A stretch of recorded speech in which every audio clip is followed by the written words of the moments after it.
Good morning, everybody. My name is Jaewon Jun. I'm a midterm trainee at Mind Institute and peer coach of a Family Navigator and a parent with autism teenager. Today, I will be speaking about the collaborative and proactive approach for Asian families with disabilities through the Family Navigator Program.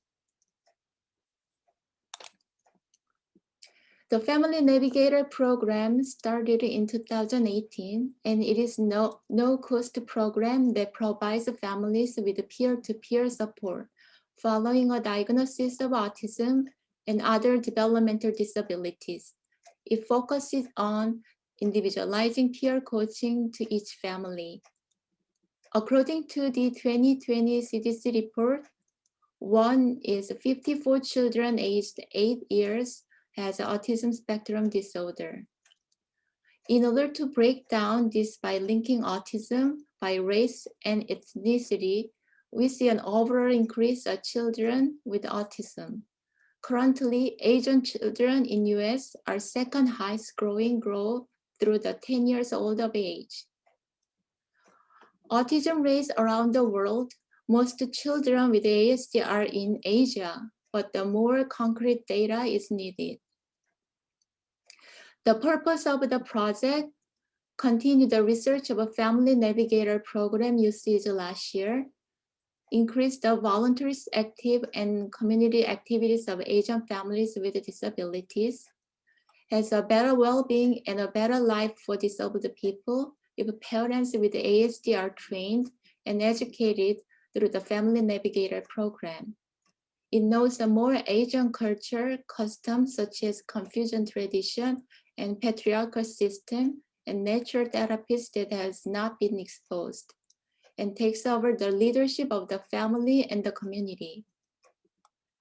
I worked with 6 Asian families, Korean, Japanese, 2 Indian families using a different language each family, and Laos.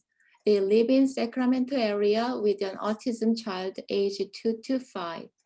We communicated directly and indirectly with the platform. There are 3 phases in this plan, and it is all depends on how active and the family choose to be. It is to serve as a cumulative step for the families to grow their knowledge. Phase 1 is when the family learns to access at least 2 services. They would then identify what their child's strengths and challenge more than at least 3, and they would also identify the importance of treatments and early intervention program. Phase 2 is when the family would participate in at least 3 community family resources groups and discuss the parents group meeting. Phase 3 is the point above which the family would work to review resources and practice at least 3 times in a community family with the ASD group. I also participated and discussed the issue with the Family Navigator team monthly. For the communication smoothly, one day before the meeting, I would send a reminder to all the families, and during the meetings, I would use the communication method and personalize the meeting to each family.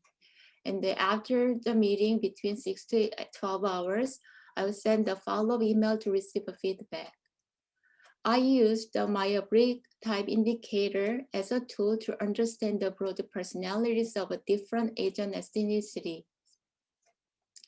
In order to dive deeper into Asian ethnicity as a peer coach, MBTI shows the Indian and Laos are more likely to be extrovert, and Japanese and Korean are more likely to be introverted. So it was very helpful for me to understand each Asian ethnicity personalities at the meeting, as well as their social engagement and what may be expected in outreach of families. Here are the resources that I had. If not, I can encourage them to research about other community outside the suggestion and then find the best fit for them. At the start of a meeting with me, the families are asked to take a survey on the family's knowledge and confidence. Then again, the end of the timeline, the families complete the same survey. This provides evidence on how much the family benefited from the experience. Based on all of these meetings, I'm so happy that all of 6 the families completed their timeline. As a tool, Google Voice was helpful to communication with the families. It is exclusively for professional usage, which makes a family more likely to expand. Parents prefer the video research to understand and phone call to contact easily. While my best decision was a Zoom meeting, even if it was the lowest percentage of the hour communication, but it was the most effective to see the whole family and to share information through links.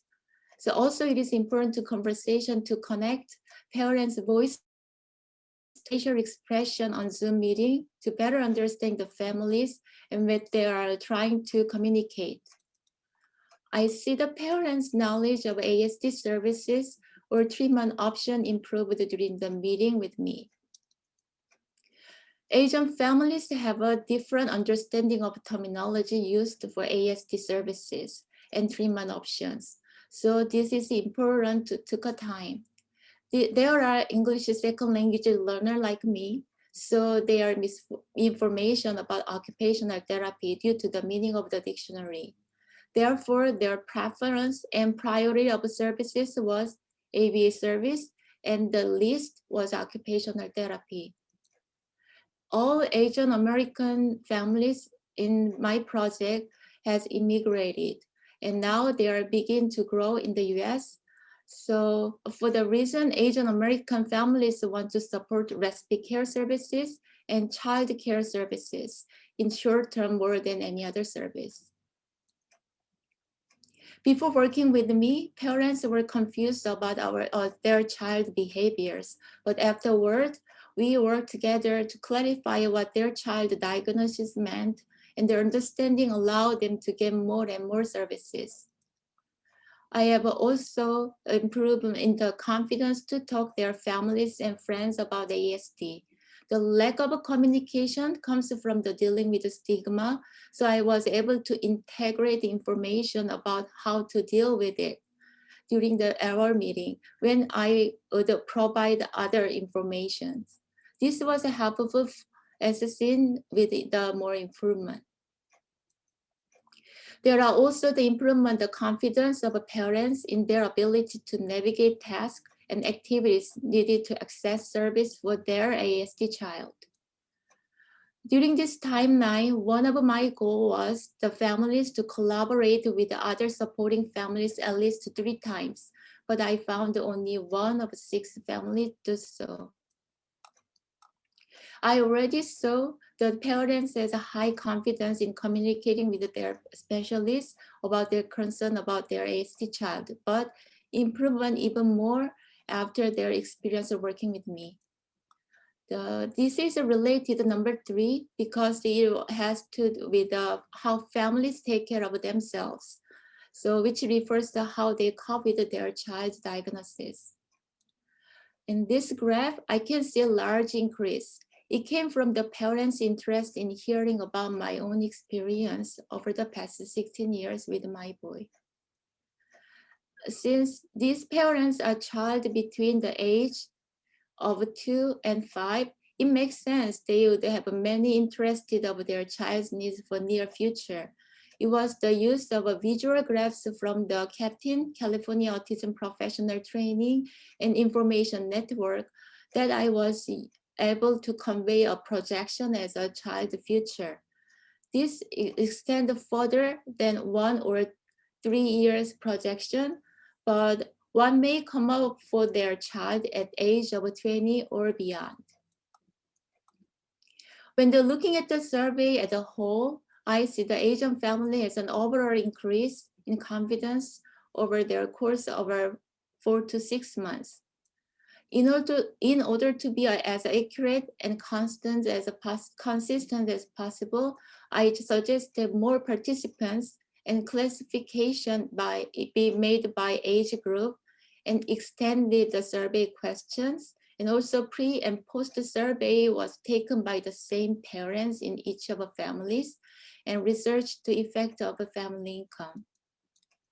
Finally, I appreciate all the land team and navigator teams and my precious family who attend at the meeting regularly and supporting me finish this land program.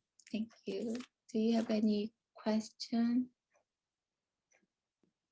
Jaewon, this is Aven. Thank you so much for that wonderful presentation.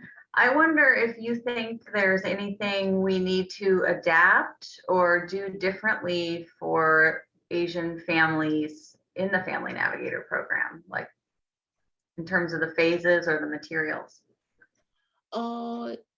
They love the materials and resources. Is not any problem or any struggle about their talking with, but only thing there's Asian family, especially the Japanese or Korean family, is very shy, so they did not open their mind and they want to just listen. Is very indecisive and introverted usually. So even they want to try to others family supporting group, but they do not want to share, introduce themselves. So I just give lots of cheers first, and then yeah, that's the important key for the peer coach. Thank you so much. That's very helpful. Thank you.